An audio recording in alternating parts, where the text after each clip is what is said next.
नमस्कार विद्यार्थी मित्रांनो, मी रेश्मा दिवसे मॅडम. आपण मिशन टीईटीच्या माध्यमातून त्याचबरोबर रेमंड पठाण सरांच्या माध्यमातून अनेक वेळा टीईटीच्या अभ्यासक्रमाबद्दल बोललो. त्यानंतर मी टीईटी बॅचमध्ये मानसशास्त्र आणि गणित या दोन विषयांचं अध्यापनाचं कार्य केलं होतं. तुम्हाला मार्गदर्शन करण्याचं छोटंसं काम मी केलेलं होतं. आज जो काही पेपर आपला पार पडला महा टीईटी 2021चा पेपर 1 आणि पेपर 2 आजचा क्वेश्चन पेपर पाहायला मिळाला. अतिशय सोपा पेपर वाटला. बऱ्याच जणांना सोपा गेला देखील असेल. स्कोअर आपला होईलही नक्कीच. चला तर मग आज आपण त्यामधल्या गणित जो विषय होता पेपर 1 मधला त्याचं विश्लेषण आजच्या तासिकेमध्ये मी तुम्हाला करून देणार आहे. अगदी सोपे प्रश्न, जितका वास्ट सिलेबस होता मॅथमॅटिक्सचा त्या मानाने अतिशय सोपे प्रश्न आलेले होते. काही सुद्धा डीप मधले क्वेश्चन आलेले नव्हते. एकूण जे काही प्रश्न होते पेपर 1 मधले त्याचं विश्लेषण आता आपण बघणार आहे. चला तर मग गेलाय ना सगळ्यांना सोपा पेपर. बघूया आपण. तुमच्याकडे क्वेश्चन पेपर असेल त्यामुळे मी फक्त ओरली क्वेश्चन रीड करते आहे आणि एक्सप्लेन मात्र बोर्डवरती तुम्हाला व्यवस्थित करून देईन. त्यामुळे कोणता पर्याय आला आणि तेच उत्तर काय येईल याचं तुम्हाला एक्सप्लेनेशन मिळून जाईल. एखाद दुसरं समजा आन्सर की आल्यानंतर एखाद दुसऱ्या प्रश्नांमध्ये मागे पुढे होऊ शकतं. तरीही एक अंदाज आहे किंवा ज्याला आपण संभाव्य उत्तर म्हणतो ती संभाव्य उत्तर मी तुम्हाला सांगणार आहे आणि ते सोल्युशन पण देणार आहे की तेच उत्तर काय येईल याचं देखील मार्गदर्शन करणार आहे. बघा, प्रश्न क्रमांक 91 होता. मॅथ्स पेपर 1 आपण बघतोय. प्रश्न क्रमांक 91 काय होता बघा. क्वेश्चन पेपर तुमच्या समोर असेलच. बघा, 88 सेमी परिघ असणाऱ्या वर्तुळावरील कोणतेही 4 बिंदू परस्परांशी जोडून तयार झालेल्या चौरसाकृतीची बाजू किती सेमी असेल. 88 सेंटीमीटर हा परिघ दिलाय त्यांनी. वर्तुळावरचे 4 बिंदू जोडून चौरसाकृती तयार झाली तर त्या चौरसाकृतीची बाजू किती असेल असा प्रश्न आपल्याला केलेला आहे. बघा, प्रश्न क्रमांक याच्यामध्ये 91 पासून स्टार्ट झाला. बघा, आता परिघ सांगितलंय. परिघ म्हणजे काय, इंग्लिश मध्ये ज्याला सर्कम्फरन्स म्हणतो. वर्तुळाचा परिघ जशी चौकोन त्रिकोणाची परिमिती असते. मग परिघचा फॉर्म्युला आपल्याला झाला. इथं परिघ दिलाय त्यांनी 88 सेमी.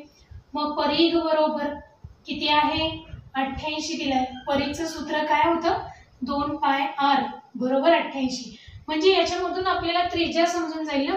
मग 2 गुणिले पायची किंमत 22/7. त्रिज्या म्हणजे r आहे बरोबर 88. म्हणजे r बरोबर 88 गुणिले 7 छेद 2 गुणिले 22. थोडंसं वेगात करूया. 22 चोक 88 परत 2 ने भाग गेला. इथे 2 आलं बघा.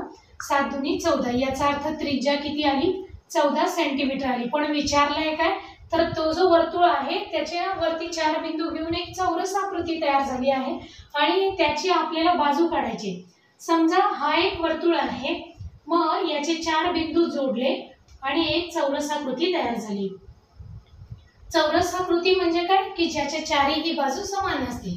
मग आपल्याला बाजू काढायची. इथं त्रिज्या माहित झाली. आता हा वर्तुळाचा केंद्रबिंदू इथून इथपर्यंत जोडला तर ती काय होईल त्रिज्या होईल बरोबर. ही त्रिज्या किती आहे 14 आहे. हा पुढचा पॉइंट जोडू. मग हा व्यास झाला. त्रिज्या 14 आहे म्हणजे व्यास दुप्पट असतो ना. व्यास किती झाला मग 28 सेंटीमीटर झाला.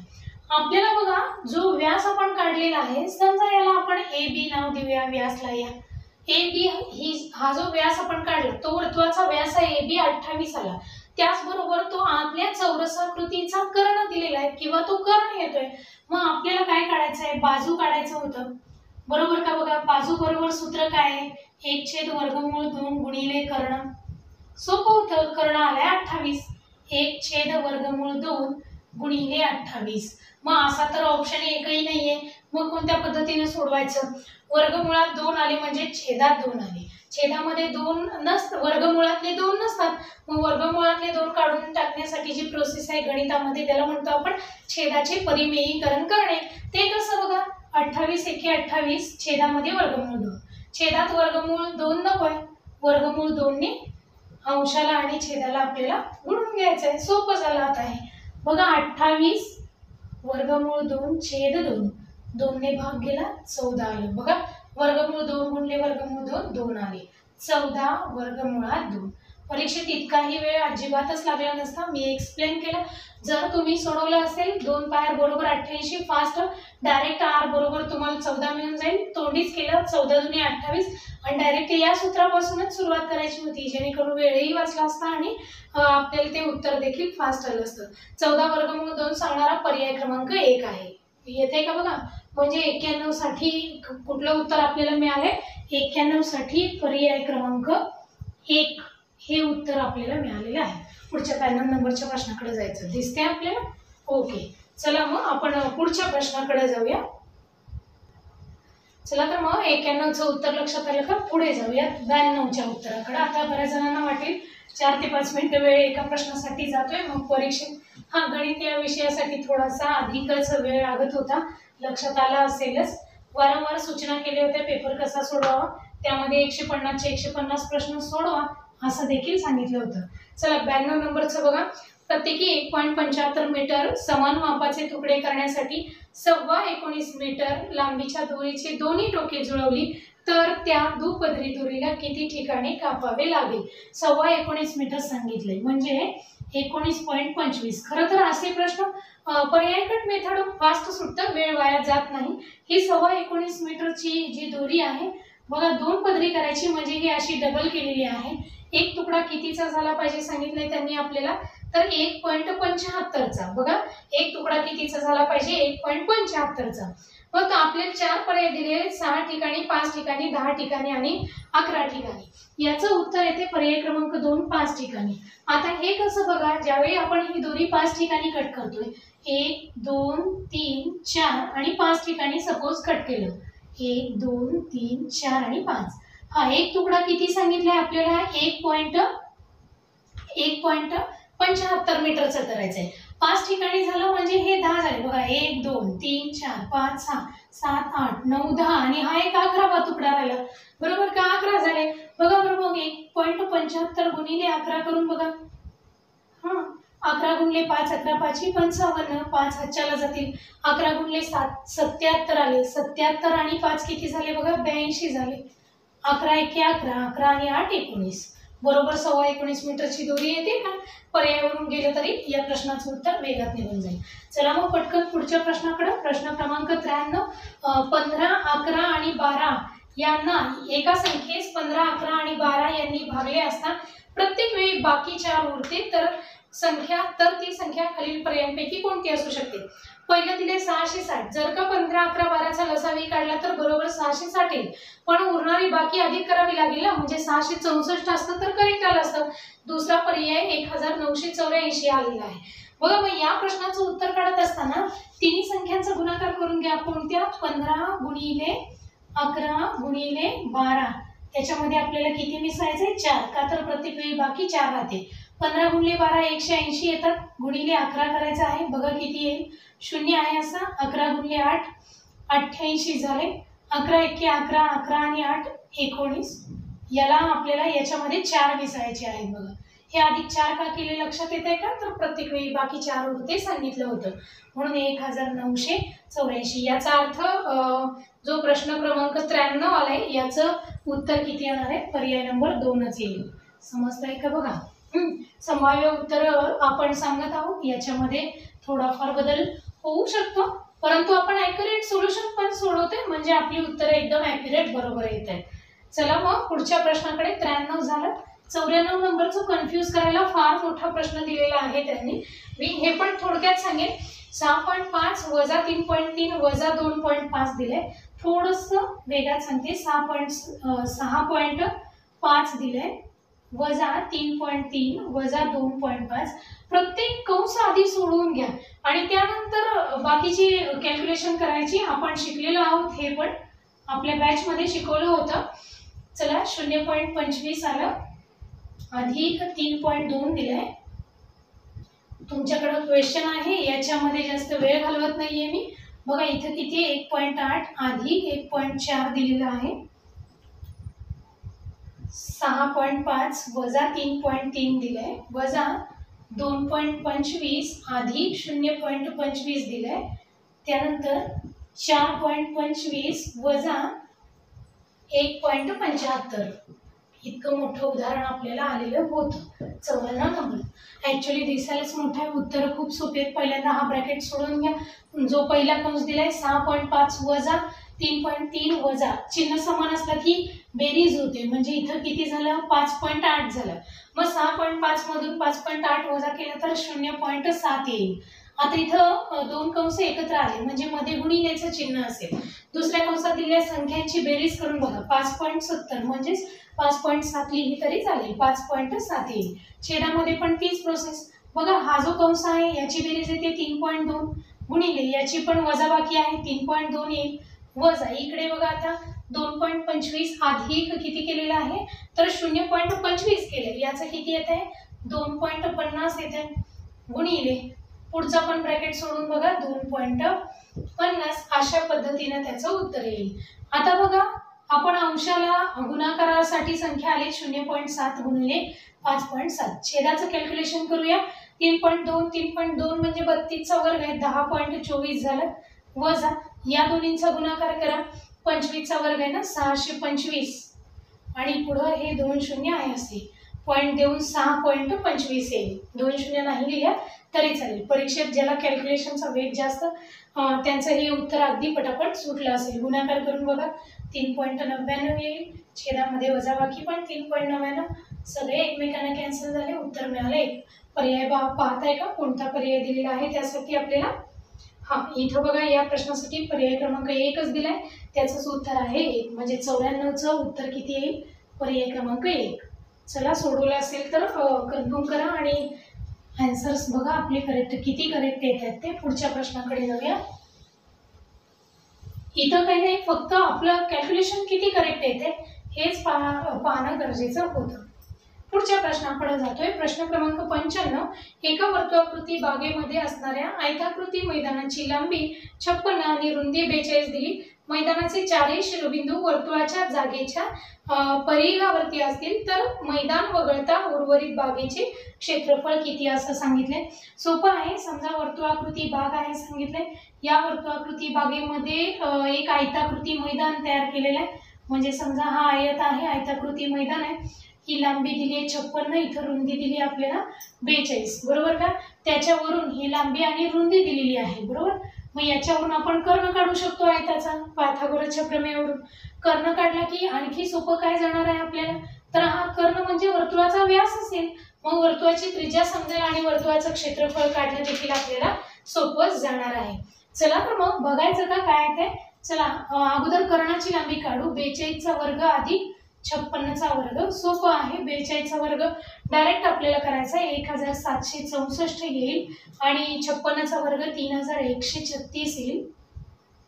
कॅल्क्युलेशन करून काढून बघा, आपण बऱ्यापैकी शिकलेलो आहोत ते। 4900 बेरीज झाली, याचा अर्थ 49 हा 7 चा वर्ग आहे ना, इथं कर्ण किती मिळाला मग 70 मिळाला, कर्ण 70 आला, याचा अर्थ त्रिज्या किती झाली, कर्ण म्हणजे वर्तुळाचा व्यास होता ना, मग त्रिज्या किती मिळाली 35 मिळाली। एकक वगैरे राहू द्या, एकक आपण देतच असतो, आपल्याला फायनल आन्सर काढायचं ज्याच्यामध्ये एकक दिलेली नाहीये। क्षेत्रफळ किती चौरस मीटर, साहजिकच चौरस मीटर मध्येच येणार आहे। मग आपल्याला प्रश्नामध्ये विचारलंय मैदान वगळता उर्वरित बागेचं क्षेत्रफळ। आता ही वर्तुळाकृती बाग आहे आणि हे मैदान आहे, म्हणजे वर्तुळाचं क्षेत्रफळ काढायचं आहे आणि त्यातून वजा आयताचं करायचं। वर्तुळाच्या क्षेत्रफळाचं सूत्र काय आहे, पाय आर वर्ग, म्हणजे 22/7 गुणिले त्रिज्या 35 होती, 35 गुणिले 35, 7 गुणिले 7 5 35 झाले, याचा गुणाकार करा 22 गुणिले 5 110 येतील, 110 गुणिले 35 करा 3850 मिळून जाईल। हे काय आलं तर वर्तुळाचं आलं। आता आयताकृती मैदान आहे ना, मग आयताचे क्षेत्रफळ, आयताचे क्षेत्रफळ, आता हे शाब्दिक लिहित बसत नाही, मैदानाचे वगैरे ते समजून घ्या। लांबी गुणिले रुंदी म्हणजे 56 गुणिले 42, या दोन्हींचा गुणाकार करून बघा 2352 येईल, आणि ही वजाबाकी करा 1498 मिळून जाईल, 1498। पर्याय क्रमांक आहे का बघा बरं, पर्याय क्रमांक 4 आहे, म्हणजे 95चं उत्तर किती येईल पर्याय क्रमांक 4 मिळेल। बघा समजतंय का। पुढे चला 96 नंबरचं, यानंतर टीईटी पास झाल्यानंतर टेट एक्झाम येणार आहे, त्यामध्ये देखील गणित बुद्धिमत्ता या विषयाला खूप महत्त्व आहे। तर बुद्धिमत्तेचा जो भाग आहे तो पण आपल्या बॅचमध्ये मी अध्यापनाचं कार्य करणार आहे। तर पेपर चेक झाल्यानंतर लवकरच आपण टेटच्या पण तयारीला लागूया। 96 बघा, सविताचे मासिक वेतन 10,000 असून ते वेदिकाच्या मासिक वेतनाच्या 1/2 पट आहे सांगितले। बघा सविताचं किती दिलंय 10,000, सविताचं वेतन दिले 10,000, ते वेदिकाच्या मासिक वेतनाचे किती 1/2 पट। 1/2 म्हणजे कळते का बघा, 1 पूर्ण आणि 1/4 याला आपण 1/2 पट असं म्हणतोय। बघा आता पुढचा क्रमांक सुरू झाला ना, 96 नंबरचा प्रश्न घेतोय आपण। सविताचे 10,000, वेदिकाचे किती आहे 1/2 पट आहे। वेदिकाचे माहितीये का, नाही माहित आहे, मग x चे 1/2 पट, 1/2 पट म्हणजे 1.1/4 बरोबर किती आहे 10,000 आहे। हे कॅल्क्युलेशन करून बघा, थोडंसं वेगात सांगते। x गुणिले 4 एके 4 आणि 1 5, 5/4 बरोबर 10,000, म्हणजेच x बरोबर 10,000 गुणिले 4/5।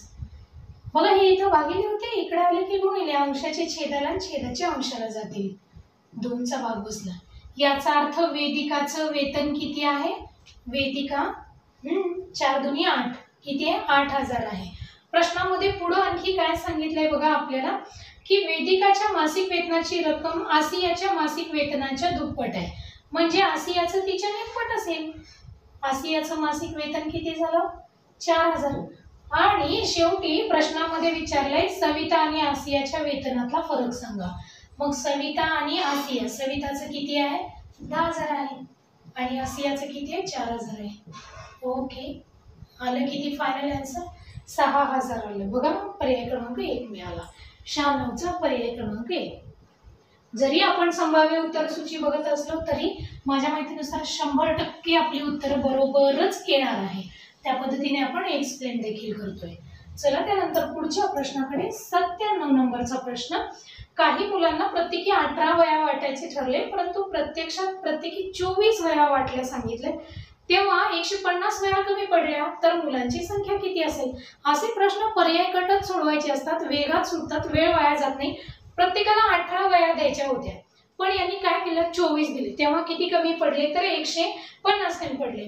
पर्याय 1 2 3 4 सगळे कन्फर्म करून बघा। 18 गुणिले 18 करायचे 324, 18 गुणिले 24 करा किती येते बघा, दोन्हीची वजाबाकी 150 राहिली पाहिजे। अशा पद्धतीने 97 साठी पर्याय क्रमांक 4 आलाय। ऍक्च्युअली सगळे कॅल्क्युलेशन मी स्वतः करून पाहिलेले आहे। पर्याय क्रमांक 4 किती दिला आहे 25 दिलाय। बघा काय सांगितलं, पहिल्यांदा 18 वह्या वाटायच्या होत्या, समजा 25 विद्यार्थी आहेत, 25 गुणिले 18 करा, 25 8 200 झाले बघा, 25 1 25, 25 आणि 20 किती झाले 45, म्हणजे 450 वह्या। पण एका मुलाला किती दिल्या 24 दिल्या, मुलं आहेत 25, 25 गुणिले 24, 25 चौक 100, 25 दुनी 50 आणि 100 किती झाले, सॉरी 25 दुनी 50 आणि 10 60 झाले, म्हणजे 600 झाले। त्यावेळेस वह्या किती मग 600 लागल्या, कधी जेव्हा एका मुलाला 24 वह्या दिल्या, मग किती कमी पडल्या 600 वजा 450, 150 कमी पडल्या। करेक्ट आहे का मग 25 उत्तर। म्हणजे आपल्याला काय सांगायचं होतं इथं, तर जेव्हा 18 वह्या वाटायचे ठरले होते पण 24 वाटल्या तेव्हा 150 वह्या कमी पडल्या, बरोबर 150 कमी पडतील, या दोन्हींची वजाबाकी। हे कुठून उत्तर मिळवलंय तर पर्याय कट मेथड आहे, पर्यायानुसार चेक करत गेलो। चला समीकरण बनवणे आणि सोडवणे त्याच्यामध्ये वेळ जाईल, म्हणून पर्यायावरून उत्तर काढलं। 98 नंबरचा प्रश्न विचारला होता, तर चौकोनांची एकूण संख्या किती, सगळे चौकोन मोजून बघा। चौकोनाचा प्रकार वगैरे दिलेला नाहीये इथं, किंवा वेगवेगळी आकृती दिल्यामुळे इथं ट्रिक देखील वापरता येत नाहीये, तर आपल्याला काउंटच करून बघावं लागेल। 98 नंबरचा पर्याय क्रमांक 2 येईल। 98 साठी पर्याय क्रमांक 2 म्हणजे याच्यामध्ये एकूण 8 असे चौकोन येतील। काउंट करून बघा 1 2, त्यानंतर इकडच्या बाजूचा एक बनलाय 3, हा एक बनलाय 4 ना, कन्फ्यूज करणारे वेगवेगळे याच्यामध्ये चौकोन तयार झालेले आणि ते एकूण किती आहेत तर 8 चौकोन तयार झालेले आहेत। पुढे चला 99 नंबरच्या प्रश्नाकडे। 56 वस्तू समान वाटायच्या आहेत तर किती प्रकारे वाटता येईल। इतके सोपे क्वेश्चन होते, अगदी 5वी किंवा नवोदयचा अभ्यास करणारे, स्कॉलरशिपचा अभ्यास करणारे विद्यार्थ्यांना सुटतील एवढे सोपे प्रश्न याच्यामध्ये आले होते. पण प्रश्न विचारण्याचा क्रायटेरिया प्रश्न वाचून थोडंसं कठीण वाटत होतं. आता हे 56 आहे, काय प्रश्न विचारला, किती सोपा आहे बघा. 56 वस्तू समान वाटायचे तर कशा वाटता येतील? काही नाही, फॅक्टर मेथड, अवयव फक्त याचे पाडायचे होते. बघा बरं, म्हणजे अवयव पाडायचे म्हणजे 56 कुणाकुणाच्या पाड्यात आहे? एक तर कॉमन अवयव असतो, 2नी पण 56 ला भाग जातो, 3ने जाईल का? नाही जाणार. 4ने जाईल, 14 चौक 56 आहे, 7च्या पाड्यामध्ये 56 आहे, 8च्या पाड्यामध्ये आहे, बरोबर का? परत त्यानंतर डायरेक्ट 14, 28 आणि 56च्या पाड्यात आहेत. किती वेळा झाले बघा? 1 2 3 4 5 6 7 8 आहे का पर्याय 8? ओके. 99 नंबरचा आला 2. 99 नंबरचा किती आला? 2. आता हे 100 बघा, 2 अंकी समसंख्यांची बेरीज किती? खूप वेळा असे प्रकार भरपूर सोडवून घेतले होते, भरपूर सारी उदाहरणं पण सोडवून घेतलेली होती आपण. चला 100 बघा, 2 अंकी समसंख्यांची बेरीज. कुठल्या आहेत 2 अंकी समसंख्या? 10 पासून सुरू झाल्या, बरोबर का? 10 ते शेवटची संख्या कुठली? 98 ना. 2 अंकी समसंख्या, त्यांची बेरीज विचारली. पहिली संख्या अधिक शेवटची संख्या छेद 2 गुणिले एकूण संख्या. आता याच्यात एकूण संख्या किती आहेत हे कसं काढायचं?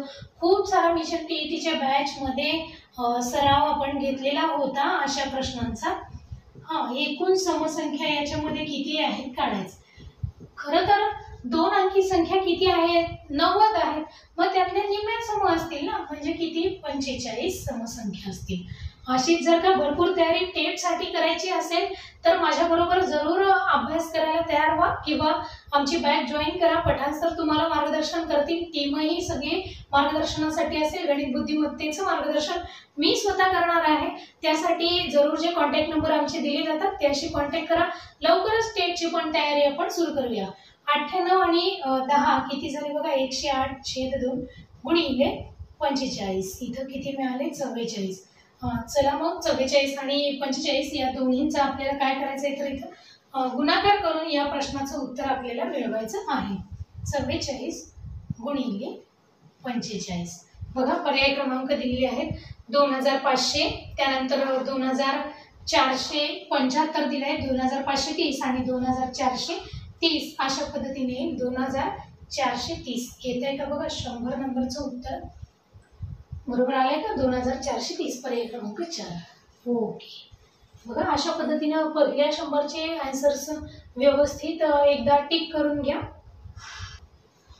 घेतले का 100 प्रश्नांची टिक करून? त्यानंतर आता पुढचा 101 नंबरचा प्रश्न बघूया आपण.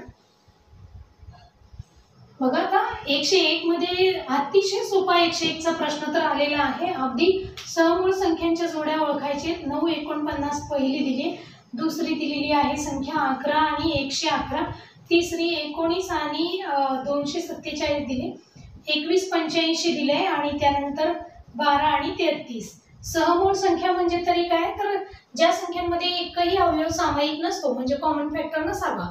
म्हणजे समजा 3 घेतले तर 3ने दोन्ही संख्याला भाग जाऊ नये. उदाहरणार्थ 9 आणि 49 ही सहमूळ संख्यांची जोडी आहे. का आहे तर 9 आणि 49 या दोन्ही संख्येत एकही समान अवयव नाहीये, एकाच संख्येने त्या दोन्ही संख्यांना भाग जात नाही. 11 111 ला सुद्धा बघा 11 ला 11 ने भाग जाईल, पण 111 ला 11 ने जातच नाही. बघा 19 आणि 247 भाग जाईल, 19 ला गुणले 13 करून बघा 247 येईल. 21 आणि 85 बघा 21 ला 3 ने भाग जातोय, 7 ने जातोय, पण 85 ला 3 ने 7 ने भाग जात नाही. म्हणजे कॉमन अवयव नसेल तर त्या समूळ संख्या असतात. 3च समूळ संख्या तिथं 12 आणि 33 याला 3 ने भाग जाईल, म्हणजे ही समूळ संख्या नाही. बरोबर, भाग जातो म्हणून समूळ संख्या नाही. मग 3 आहे याचा अर्थ 101 चं उत्तर किती येईल? पर्याय क्रमांक 3 येईल. त्यानंतर 102 बघा.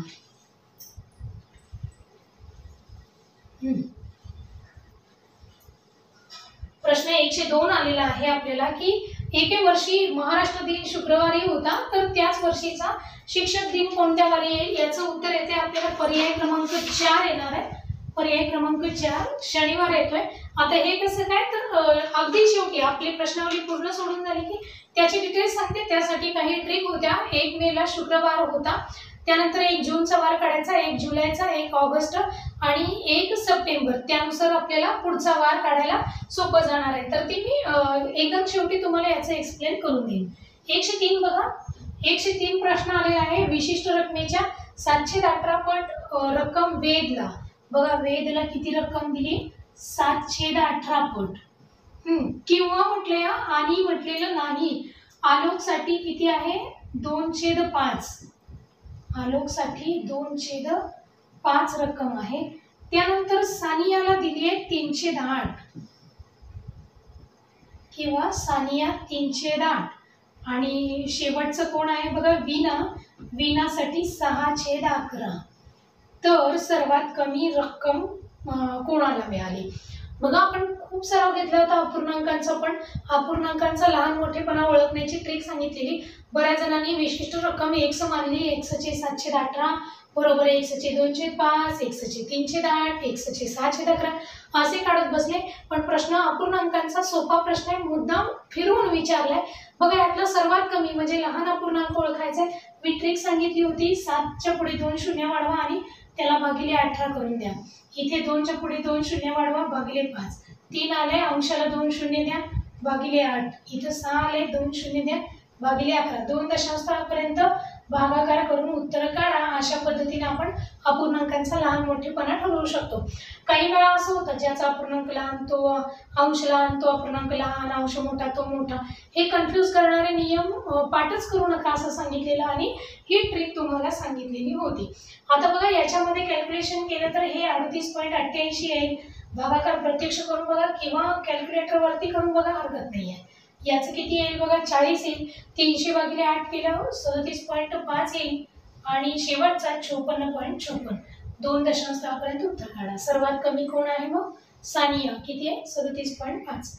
पर्यायामध्ये आहे का, हो पर्याय क्रमांक 3. 103चं किती आला, पर्याय क्रमांक 3 मिळाला. पुढे चला 104 कडे. समजलं का, लहान मोठेपणा फक्त ओळखायचा होता. प्रश्न 104 दिलाय, आयत हा टिंबटिंब असतो. बघा आयताचे गुणधर्म शिकलो आपण भूमितीच्या तासिकांमध्ये. आयत हा समांतरभुज चौकोन असतो, काटकोन असतो, समभुज असतो. मग परत ब असे प्रश्न विचारले. बघा ही आयताकृती झाली. आयत हा समांतरभुज असतो का, समांतरभुज म्हणजे ज्यांच्या समोरासमोरच्या बाजू समांतर आहेत. बघा बरं मग आहेत की नाही, पॅरलल साइड्स समान आहेत, म्हणजे पहिला पर्याय बरोबर, अ बरोबर आलं. आता 2 नंबरचं, आयत हा काटकोन असतो, आहे का बघा, आयताचे सर्व कोन 90 अंशाचे, म्हणजे ब पण बरोबर, आयत हा काटकोन आहे. क बघा, आयत हा समभुज असतो, समभुज म्हणजे चारी बाजू सारख्या येतात का, नाही, समोरासमोरच्या बाजू फक्त समान आहेत, म्हणजे क येणार नाही. याचा अर्थ खाली परत ऑप्शन दिलेत, पहिला ऑप्शन अ आणि ब, म्हणजे याचं उत्तर काय येईल, फक्त अ आणि ब बरोबर, 1 नंबर. त्यानंतर पुढे चला 105 या प्रश्नाकडे. याच्यामध्ये बघा कॅल्क्युलेशन दिलेलं आहे. 105 ला 1.1/2 अधिक 5/8 वजा 1/4 गुणिले 0.24. कंचे भागू बेब बोडमस असे एक शिकवलं होतं ट्रिक, म्हणजे कंस आधी सोडवा, त्यानंतर भागाकार गुणाकार बेरीज परत वजाबाकी. चला हे सोडवूया. बेदुनी 4, बे किंवा 2 आणि 1 3 झाले, याचं 3/2 येईल. कंस आधी सोडवा असं प्रत्येक वेळी सांगितलं ना, मग आधी कंस सोडवूया. कसं सोडवणार, छेद समान करा, इथं गुणिले 2 इथं गुणिले 2. छेद किती झाला, 8 झाला का, 4 दुनी 8 केला. हे 5 आहेत, वजा 2, 5 मधून 2 गेले 3 राहिले, वजा 0 गुणिले 0.24 आहे. आधी गुणाकार करायचा ना, कंस सोडवला, कंचे भागाकार त्यानंतर गुणाकार. बघा गुणाकार किती येईल, 8×3=24 येणार आहे, पण 2 दशांशापर्यंत आहे ना, म्हणजे 0.03. याचा अर्थ 0.09 आलं या दोन्हींचा गुणाकार. इथं पण बघा आता 3/2 सांगितलंय, म्हणजे 3 ला आपल्याला कितीने भागायचं आहे, तर 2 ने भागायचं आहे. 3च्या निम्मे किती येणार बघा, 1.5. 1.5 अधिक 0.09 म्हणजे 1.59 आहे का ऑप्शन बघा, 1.59चा ऑप्शन आहे का बघा. पर्याय क्रमांक किती आहे, दुसरा पर्याय दिलाय. याचा अर्थ 105चं उत्तर किती येईल, दुसरे येईल. जरी संभाव्य घेत असलो तरी 100% ॲक्युरेटच उत्तर येत आहेत. बघा आपण प्रत्यक्ष एक्सप्लेन करून पण देत आहे की तेच उत्तर का निघेल. 106 बघा, एच्या विरुद्ध पृष्ठावरचा अक्ष हे खूप सोपं असतं. आता तयारीला लागा, भरपूर बुद्धिमत्ता आहे बघा. टेटचा अभ्यास चांगला करायचा आहे आपल्याला आणि टेट मध्ये सगळ्यात जास्त बुद्धिमत्तेला महत्व आहे. चला इथे एफ दिलं, इथं ई दिलं होतं, ए बी सी डी यासाठी ट्रिक असते बुद्धिमत्तेची. ए च्या विरुद्ध कोण असतो, इथं सी असतो, बी च्या विरुद्ध इकडे डी असतो आणि ई आणि एफ ही परस्परांच्या विरुद्ध असतात. चला 106 नंबरचं ए च्या विरुद्ध सी म्हणजे पर्याय क्रमांक किती आला, 3 आले. त्याचबरोबर 107 घ्या बघा. 3 पेटांमध्ये अनुक्रमे 216, 126 आणि 162 वया आहेत असं सांगितलंय. तर त्या पेट्यातील वयाचे समान वया असलेले गट्टे करायचे आहेत. तर जास्तीत जास्त किती होतील, जास्तीत जास्त शब्द आला की मसावी काढायचं, हे पण आपण शिकलोय. चला मग संख्या लिहून घ्या. 216, 126 आणि 162. ओके. चला बरं पहिल्यांदा 2 ने भागूयात का. ही ट्रिक शिकवली ना बघा. 1 आला 0, 2 8 16, पुढे 2 सख्ख 12 आणि परत डायरेक्ट 2 त्रिक 6, पुढे 2 8 16, 2 1 20. चला आता याच्या पुढे 9 ने जाईल ना. 108 आहे का बघा, आहे. 12 9 108, 9 इथं 7चा भाग बसेल आणि इथं 9चा. पुढे कॉमन नंबर येतात का, नाही, म्हणजे मसावी काढायचं काम संपलं. या दोन्हींचा गुणाकार म्हणजे मसावी असतो. अशी ट्रिक आपण शिकवलेली होती, सगळ्यांना सुटलं असेल. 2 गुणिले 9 बरोबर 18. ज्याला प्रश्नाचा अर्थ कळला त्याला अगदी फास्ट उत्तर सुटलं असेल. 107 मध्ये 18 पर्याय आहे का, आहे ना. पर्याय नंबर 4. चला थोडंसं वेगात 108 या प्रश्नाकडे जाऊया आता. बघा 49.247 या संख्येतील उजवीकडच्या 4ची स्थानिक किंमत डावीकडच्या 4च्या स्थानिक किमतीच्या किती पट आहे असं सांगितले.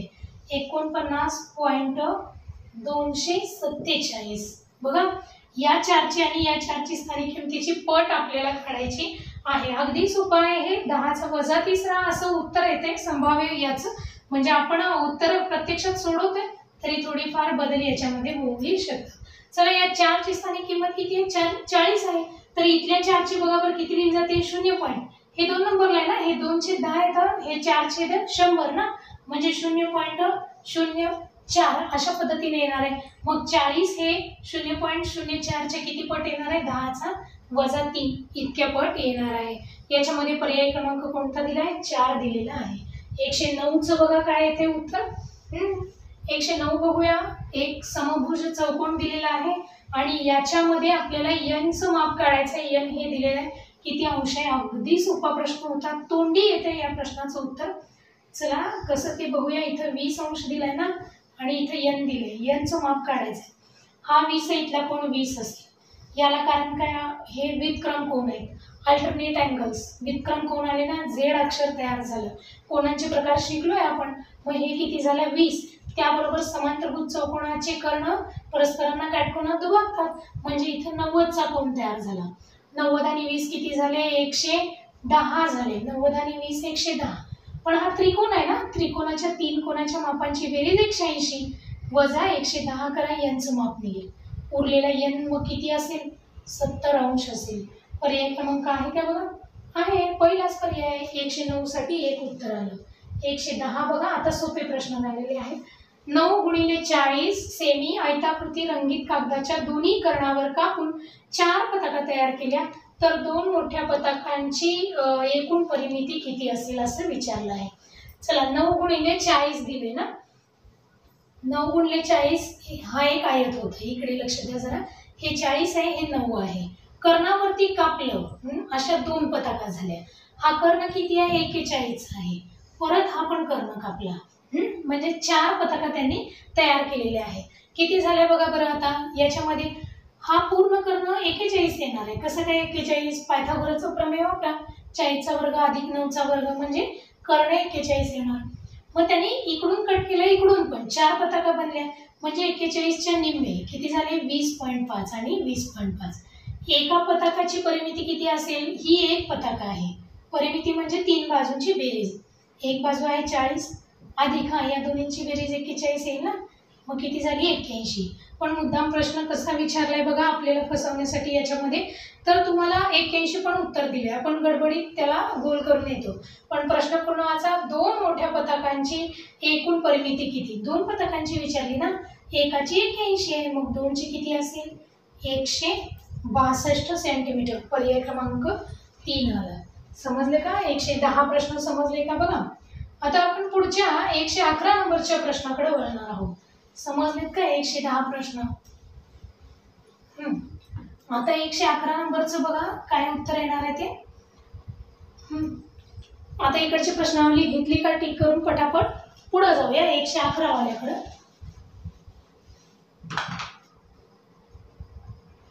काही नाही होत. सगळ्या आतापर्यंतच्या टीईटी मधला सगळ्यात सोपा पेपर काचा होता बरं का. हा बघा, x वर्ग वजा 9x अधिक 20 छेद किती आलाय? x वजा 5 बरोबर 0. तर x ची किंमत काढायची. हे सगळ्यात सोपं मेथड. आता हे काय बघा 10वीच्या सिलेबस मध्ये आहे. याचे अवयव काढायचे असतात. गुणाकार 20 आणि बेरीज किती? वजा 9 पाहिजे है ना. 4 आणि 5 च्या पाड्यात आहेत ना, वजा वजा. मग याचे फॅक्टर काय पडतायत? x वजा 4 आणि x वजा 5 छेदामध्ये x वजा 5. x वजा 5 ला x वजा 5 गेले. मग x वजा 4 बरोबर 0 असेल. तर x बरोबर किती येणार? 4 येणार. ज्यांना ही ट्रिक येत नाही त्यांनी पर्याय कट मेथड वापरली तर योग्य ठरलं असतं. ते पर्यायामधल्या किमती एक एक ठेवून बघायच्या. x च्या ठिकाणी 4 ठेवायचं, उत्तर काढायचं. पर्याय क्रमांक 1 आला. ओके, पुढे बघा 112वा प्रश्न. फक्त काही, हे पण पर्यायावरूनच सुटते बघा. 112 अगदी वेगात सुटते. फक्त काही 500 रुपये किमतीच्या व 2000 रुपये किमतीच्या नोटा पिशवीत असलेल्या. बघा पिशवीत किती रुपये आहेत बघा. 500च्या काही नोट आहेत आणि 2000च्या काही नोट आहेत. अशी एकूण रक्कम 30,500 रुपये आहे. किती आहे? 30,500 रुपये आहे. तर त्या पिशवीत 500 रुपयांच्या किती नोटा असतील असा प्रश्न आपल्याला केलेला आहे. किती येत आहेत बघा. पर्यायावरून जा. समजा आपण पहिल्यांदा 500च्या विचारलेत ना, मग काय करायचं? 500 गुणिले 23 करून बघायचं. आलेलं उत्तर 30,000 मधून वजा करा. जर ती आलेलं उत्तर जर का 2000च्या पटीत आलं तर ती संख्या बरोबर आहे. मग अशा पद्धतीने समजा आपण शेवटचा पर्याय बघतोय. शेवटचा पर्याय दिला 49 112चा. करून बघा बरं कॅल्क्युलेशन. हे 2 शून्य आहे असे दिल्या. 5 गुणिले 9 5 9 45 5 चौक 20 20 आणि 4 24 झाले. मग 30,500 वजा 24,500 म्हणजे 6,000 येतील. याचा अर्थ 2000च्या 3 येतील ना करेक्ट नोटा.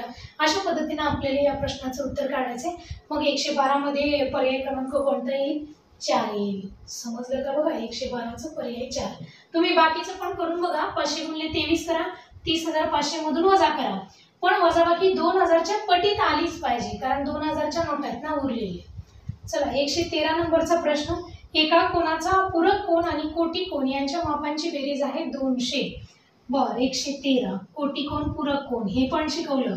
कोटी कोन म्हणजे ज्या जो दिलेला कोन आहे त्याचा कोटी कोन काढायचा, म्हणजे त्याच्या दुसऱ्या कोणाची म्हणजे कोटी कोन आणि त्या कोणाची बेरीज 90 असते. मग इथं दिलाच नाही कोन, समजा x मानला, त्याचा कोटी कोन 90 वजा x असेल बरोबर का. अधिक पूरक कोन म्हणजे बेरीज किती? 180. 180 वजा x बरोबर किती आहे? यांची बेरीज 200 आहे. हे सोपं आहे. 90 आणि 180 270 झाले. वजा 2x बरोबर 200 वजा 2x बरोबर वजा 70 येतील. वजा वजा कॅन्सल होईल. x बरोबर किती मिळेल? 35 अंश. आहे का बघा 35 अंश. ओके, पर्याय क्रमांक 1 आहे. 113चा पर्याय क्रमांक 1. 114 आता आलेख दिला बघा. तोंडी उत्तर सांगेल मी याचं आलेख काढणं. याच्यामध्ये ऑक्टोबर महिन्याची विद्यार्थ्यांची उपस्थिती ऑगस्टच्या शेकडा कितीने जास्त आहे याचं पर्याय क्रमांक 3 उत्तर येते का? कॅल्क्युलेशन करून बघा. मी सांगते हे कोणत्या पद्धतीने सोडवायचं आहे. इथं ऑक्टोबरची 90 अशी दिलेली आहे, तर ऑगस्टची 80 आली. पण 1 सेमी म्हणजे इकडं शेकडा 5 आहे, त्यामुळे ते शेकडा 5 घेऊनच तुम्हाला कॅल्क्युलेशन करायचं आहे. 90 म्हणजे त्याचे शेकडा 5 किती निघतील बघा. 90 सेमी दिले ना, मग गुणिले 5 करायला विसरू नका. चला त्यानंतर किती महिन्यात विद्यार्थ्यांची शेकडा उपस्थिती 5 महिन्यातल्या शेकडा सरासरी उपस्थितीपेक्षा कमी आहे. मग 5ही महिन्यांची काढा. जूनची 60 दिली आहे, जुलैची 80 दिली आहे, ऑगस्ट मध्ये पण जुलैमध्ये आपल्याला 75 दिले, ऑगस्ट मध्ये 80 दिले, सप्टेंबरचं बघा किती आले 65 आणि ऑक्टोबरचं 90. सरासरी काढायची म्हणजे सगळ्यांची बेरीज भागिले 5 करा. सरासरी 74 निघेल. मग 74 पेक्षा कमी कुठल्या कुठल्या महिन्यांमध्ये दिलेला आहे बघा. 60 आणि 65 2 महिन्यांचा आहे का. हा म्हणजे 115चा पर्याय क्रमांक किती येईल आपल्याला 2 असा मिळेल. किती महिन्याची सरासरी कमी आहे 2च महिन्यांची. समजतंय का? चला 116 नंबरच्या प्रश्नाकडे जाऊया. 10 या त्रिकोणी संख्येनंतर येणाऱ्या क्रमाने येणाऱ्या 8व्या त्रिकोणी संख्येचा पाया किती? 116. 10 ही त्रिकोणी संख्या आहे. आधी 10चा पाया काढूया. मग तो पाया कसा काढत होतो आपण? दिलेली संख्या 10 त्याची दुप्पट केली ना 20 आली. 20च्या जवळची वर्ग संख्या कोणती आहे? 16 आहे. तो कशाचा वर्ग आहे? तर तो 4चा वर्ग आहे. बरोबर ना? मग आपल्याला काय सांगितलंय तर 4 10चा जो पाया आहे ना 10 ही त्रिकोणी संख्या आहे त्याचा पाया किती आला? 4 आला. याच्यानंतर 8वा पाया विचारलाय म्हणजे किती येणार आहे? 12 येणार आहे. झाले ना त्रिकोणी संख्येचे प्रकार. जेव्हा आपण प्रत्यक्ष बॅच शिकत होतो किंवा पुन्हा पण वारंवार मार्गदर्शन करताना महत्त्व कशावर द्यायचं? संख्यांच्या प्रकारमध्ये मूळ आणि त्रिकोणी संख्यांना महत्त्व द्या हे पण मी वारंवार सांगितलेलं होतं. पर्याय क्रमांक किती मिळाला? याच्यामध्ये 3 मिळाला. त्यानंतर 117 नंबरचं बघा. एक काम काही मजूर काही दिवसात पूर्ण करतात. जर मजुरांची संख्या 302 पट केली तर पूर्ण दिवस तर तेच काम पूर्ण दिवस करण्यास दिवसांची संख्या पूर्वीच्या संख्येच्या किती पट आहे? हे उदाहरण सोडवून देताना प्रत्यक्ष तासिकेमध्ये हेच उदाहरण झालेलं होतं. बघा आपल्या नोटबुकमध्ये असेल देखील. याच्यामध्ये काय सांगितलेलं? असा पटचा प्रश्न आला की त्याला फक्त उलट करा.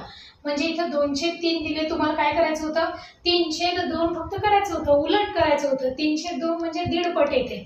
ते कसं बघा? आता इथं 117 जो प्रश्न आला त्याचं पर्याय क्रमांक 3च उत्तर येणार आहे. उलट करायला सांगितलं होतं, ट्रिक सांगितलेली मजुरांची संख्या काढताना ना.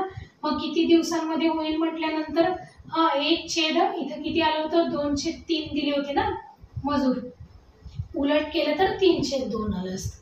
302 म्हणजे दीड आहे ना, 1.1/2 आहे. परंतु जर का अगदीच सोडवूनच बघायचं असेल तरी पण बघा, समजा अंदाजे किमती घेऊन सांगते. समजा 6 मजूर आहेत आणि त्यांना समजा 10 दिवस लागत आहेत. मजुरांची संख्या पुन्हा 2/3 केली म्हणजे 6चे 2/3 किती येत आहेत? 4 मजूर. बरोबर ना? तर 4 मजुरांना किती दिवस लागतील? 6 × 10 / 4 60/4 म्हणजे 15 दिवस लागतील. पहिले दिवस इथं 10 आहेत, आता लागणार आहे 15. मग 15/10 म्हणजे 3/2. अशा पद्धतीने सोडवता आलं असतं. ही ट्रिक सांगितलेली. नवे हेच उदाहरण आपण तासिकेमध्ये घेतलं देखील होतं. चला मग पुढे जायचं का? पुढचा प्रश्न 118 नंबरचा अगदी सोपा होता बघा. रोमन संख्या बघा रोमन संख्या दिले तर विसंगत पर्याय आपल्याला ओळखायचा आहे म्हणजे गटात न बसणारा. गटात न बसणाऱ्यामध्ये पहिल्यांदा दिले m/c दिलाय त्यांनी. एक जाता ट्रिक पण सांगितलेली. रोमन कशा लक्षात ठेवा? LCDM सांगितलं होतं. L म्हणजे 50, C म्हणजे 100, D म्हणजे 500 तर M म्हणजे 1000 हे सांगितलं होतं मी. बरोबर? M ची किंमत किती आहे? 1000 आहे. मग 1000 भागिले किती आहे? C म्हणजे किती आहे? 100 आहे. याचं उत्तर किती मिळेल? 10 मिळेल. बर, हे झालं पहिल्याचं. दुसरा बघा बरं ऑप्शन याच्यामध्ये काय दिलंय आपल्याला? XXV दिलंय. XXV गुणिले IV दिलंय. ओके. XXV म्हणजे काय आहे बघा बरं? हे 20 आणि इथं 5 म्हणजे 25 दिलंय. 25 × 4 याचं उत्तर किती मिळेल आपल्याला? 100 मिळेल. त्यानंतर तिसरं बघा XC अधिक X सांगितलंय. XC म्हणजे किती असतो? 90 असतो. 90 अधिक 10 किती झालं? 100 झालं. आणि चौथा पर्याय बघून घ्या. D - CD दिलाय. चला D म्हणजे 500 आणि CD म्हणजे किती हो? 400. उत्तर आलं 100. उरलेले तिन्हींचं 100 येते म्हणजे राहिलं फक्त पहिलं म्हणजे गटात न बसणारा पहिला असेल. चला आता शेवटचे 2 प्रश्न बघूया. शेवटचा त्याच्या पुढचा प्रश्न 118 याच्यासाठी उत्तर किती आहे? पर्याय क्रमांक 1 मिळाला ना गटात न बसणारा. 118 साठी पर्याय क्रमांक 1 मिळाला. आता लास्टचे 2 राहिले 119 आणि 120.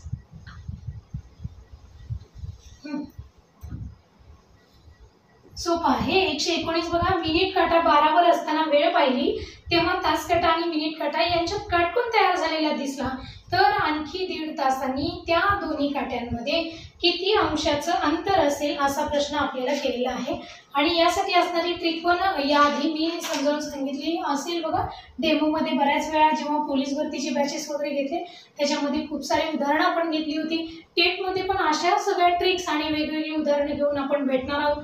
लवकरच टेटची बॅच सुरू करतोय आणि जर का आमच्याबरोबर अभ्यास करायचा असेल तर जरूर जॉईन व्हा। चला मग बघूया डायरेक्ट उत्तर कसं। बघा याच्यामध्ये समजा मिनिट काटा इथे 12 वरती सांगितलंय, काटकोन तयार होतोय म्हणजे इथे 3 वरती असणार आहे बरोबर। मग 1.5 तासांनी किती वाज, इथे तास काटा आहे म्हणजे आता इथं 3 वाजले आहेत। मग 1.5 तासांनी किती होतील, 4:30 वाजतील बरोबर का। मग 1.5 तासांनी तास काटा आणि मिनिट काटातलं अंतर काढायचं होतं। खूप सोपी ट्रिक आहे, हे सूत्र आहे 11/2 गुणिले मिनिटे वजा 30 गुणिले तास। हे सूत्र वापरलं तर तुम्हाला तास आणि मिनिट काट्यातलं अंतर विचारलं की डायरेक्ट हेच सूत्र वापरायचं। टेट मध्ये तर फार वेळेला महत्त्व आहे, अगदी वेगात क्वेश्चन आन्सर झालं पाहिजे आणि ऑनलाईन एक्झाम असते त्याचबरोबर क्लिक करणं, स्क्रॉल करणं वगैरे या सगळ्या गोष्टींमध्ये वेळ जातो। त्यामुळं शॉर्ट ट्रिक्स जरूर शिकणं त्यावेळी गरजेचं आहे। 11/2 गुणिले मिनिटं किती आहे, तिथं 30 आहेत, हे मिनिट आहेत बरोबर का, आणि हे किती आहेत, तास आहेत। वजा 30 गुणिले तास किती, 4 दिले। ओके करा कॅल्क्युलेशन। 15चा भाग बसला, 15 एके 15, 1 हातचा गेला, 15 एके 15 आणि 1 16, 165 वजा 120 किती आलं, 45 अंश। किती असणार आहे, आहे का पर्यायामध्ये 45? हा आहे, पर्याय क्रमांक 2। ओके शेवटचा प्रश्न 120 नंबरचा, शेवटचा प्रश्न 120 नंबरचा।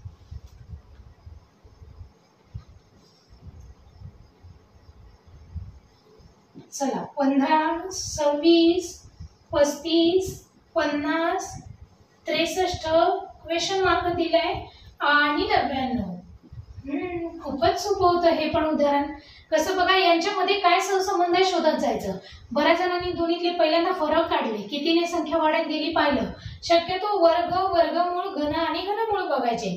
आता हा जो 15 नंबर आहे हा बघा बरं, 4चा वर्ग केला समजा तर त्यातून वजा 1 केल्यानंतर मिळणार आहे। 16 मधून 1 गेले 15 मिळणार आहेत। 26 बघा मात्र 5चा वर्ग अधिक 1 करून 26 मिळणार आहे। 5चा वर्ग 25 अधिक 1। बरं 35 कडे या, 6चा वर्ग वजा 1, 36 मधून 1 गेले।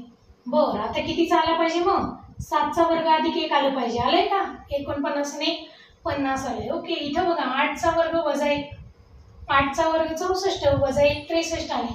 इकडे चला आता 9चा वर्ग अधिक 1 ना, 9चा वर्ग किती आहे, 9चा वर्ग 81, 81 अधिक 1 म्हणजे 82 ही संख्या तिथे येणार आहे। शेवटचं कन्फर्म करून बघा बरं इथं। 9चा वर्ग झाला का, 10चा वर्ग वजा 1 म्हणजे 100 वजा 1 99 आले। 82 पर्याय आहे का, आहे, पर्याय नंबर 3 आहे। एका दुसऱ्या प्रश्नाचं उत्तर मागे पुढे होईल, नाहीतर आपण ही सांगितलेली संभाव्य उत्तरं आहेत आणि अगदी माझ्या माहितीनुसार 100% प्रत्येक क्वेश्चनचा आन्सर आहे मी एक्सप्लेन केले आणि ते अगदी 100% बरोबर देखील येणार आहे। जाता जाता मध्येच ते जे आपलं दिनदर्शिकेचं झालं त्याचं थोडक्यात विश्लेषण देते। टेटच्या वेळी बॅच जॉईन करा, आपण जरूर डिटेल्समध्ये शिकूया। वेळही आहे, एप्रिलच्या दरम्यान एक्झाम होऊन जाईल आपली आणि आपल्याला ते एप्रिलमध्ये आपल्याला कंप्लीट करायचं आहे। चला मग बघा आन्सर्स करेक्ट करून घ्या। सगळे उत्तर आपली बरोबर आलेली आहेत का, 120 पर्यंतची उत्तरं सोडवली। 120चं किती आलं, 82, पर्याय क्रमांक 3। यानंतर बघा आपण मध्ये एक क्वेश्चन मी सांगितलं की एंडिंगला तुम्हाला थोडंसं त्या प्रश्नाचं उत्तर एक्सप्लेन करून देईल।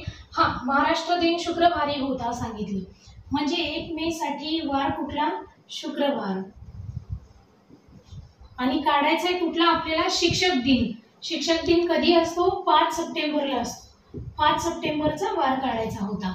आता 1 मेचा वार शुक्रवार आहे, शुक्रवार आहे। आपल्याला पुढं मे नंतर जून येईल, 1 जूनचा वार शोधायचा आहे। तो कसा शोधला जातो, मे हा महिना आता 31 आहे। थोडंसं वेगात सांगते, बॅच मध्ये पुन्हा डीप मध्ये शिकू। बऱ्याच जणांनी हे सोडवलं असेल। त्याला भागिले 7 करायचे, का 7 न बघायचं, आठवड्यामध्ये 7 वार दिलेले आहेत म्हणून। 7 चोक 28 आलं, राहिलं 3 म्हणजे 3 दिवसांनी वार पुढे जाणार। होता कुठला? शुक्रवार होता. मग शुक्रवार पासून अधिक 3 दिवस करा. शुक्रवार, शनिवार, रविवार आणि सोमवार. याचा अर्थ तुम्हाला 1 जूनला वार कुठला मिळाला? तर इथं सोमवार मिळाला. त्यानंतर 1 जुलैचा काढायचा. 1 जुलैमध्ये बघा काय होणार आता. जून हा महिना किती दिवसांचा आहे? मे 31 होता. जून किती आहे? 30 दिवसांचा आहे. म्हणजे 30ला पुन्हा आपण 7 ने भागले. 7 चोक 28, 2 राहिले. म्हणजे पुढचा वार 2 दिवसांनी पुढे जाणार आहे. याहूनही शॉर्ट ट्रिक्स जरूर असतात याच्यामध्ये. थोडंसं डीपमध्ये हे मी समजावून सांगते. सोमवार पासून 2 दिवस आपण पुढे गेलो. मंगळवार आणि बुधवार. याचा अर्थ 1 जुलैला कुठला वार मिळाला आपल्याला? बुधवार मिळाला. 1 जुलै नंतर ऑगस्ट पहा. ऑगस्ट मध्ये बुधवार अधिक 3 दिवस. कारण जुलैमध्ये किती दिवस आहे? तो 31 आहे. बरोबर का? ही लहानपणीची ट्रिक आहे ना आपली. जानेवारी, फेब्रुवारी, मार्च, एप्रिल, मे, जून, जुलै. जुलै, ऑगस्ट दोन्हीकडे 31 दिवस आहे. बुधवारमध्ये अधिक 3 करा. गुरुवार, शुक्रवार आणि शनिवार आला. याचा अर्थ 1 ऑगस्टला कुठला वार होता? शनिवार होता. परत 1 सप्टेंबरचा काढायचा आहे. 1 सप्टेंबर. पुन्हा एकदा 3च ऍड करायचे. का 3 करायचे? ऑगस्ट पुन्हा कसा महिना आहे? 31 आहे ना. जून, जुलै, ऑगस्ट. मग याच्यामध्ये बघा बरं, शनिवार आणि 3. शनिवार, रविवार, सोमवार आणि मंगळवार. म्हणजे 1 सप्टेंबरला कुठला वार मिळाला? मंगळवार मिळाला. आपल्याला विचारलाय कुठला? 5 सप्टेंबरचा. 2 सप्टेंबर, 3, 4 आणि 5. मंगळवार. त्यानंतर 2 सप्टेंबरला बुध, 3ला गुरु, 4ला शुक्र आणि 5 तारखेला कुठला वार असेल? शनिवार असेल. ओके, आलाय का शनिवार पर्यायामधले उत्तर? ठीक आहे. चला तर मग अशा पद्धतीने आपण सगळ्या प्रश्नांचं विश्लेषण केलं. बघा आपले किती उत्तर बरोबर आले आहेत. कमी उत्तर बरोबर आली असली तरी निराश अजिबात होऊ नका. बाकीचे विषय तिथं तुमचे स्कोअर भरून काढणार आहेत. आपलं मराठी, मानसशास्त्र, इंग्रजी हे विषय तुमचे मार्क्स भरून काढतील. जरी गणिताचे आत्ता कमी आले तरी नाराज होऊ नका. मात्र अभियोग्यतेमध्ये गणित आणि बुद्धिमत्तेवरती टोटल अभियोग्यता डिपेंड आहे. हे तुम्ही जाणताच आहे. त्याचं पण एक्सप्लेनेशन पेपरला नक्की काय असतं हे लवकरच मी एक व्हिडिओ बनवून तुम्हाला सांगणार आहे. त्यासाठी तुम्ही रेहमान पठाण सरांच्या चॅनलशी कनेक्ट राहायचे. त्याचबरोबर माझं पर्सनल यूट्यूब चॅनल आहे रेश्मा दिवसे मॅडम. त्या चॅनलला देखील सबस्क्राईब करून ठेवा, जेणेकरून असेच काही ट्रिक्स आणि टिप्स तुम्हाला मिळतील. त्याबरोबर टेटचं मार्गदर्शन सुद्धा करण्याचं काम मी करणार आहे. टेटचा सुद्धा खूप चांगला अनुभव आहे. माझा स्वतःचा स्कोअर 132 आहे. तुमचा 182 पर्यंत कसं जाईल याची तयारी आपण सगळेजण मिळून जरूर करूया. ठीक आहे. मी आजच्या पुरते इथंच थांबते. तोपर्यंत धन्यवाद.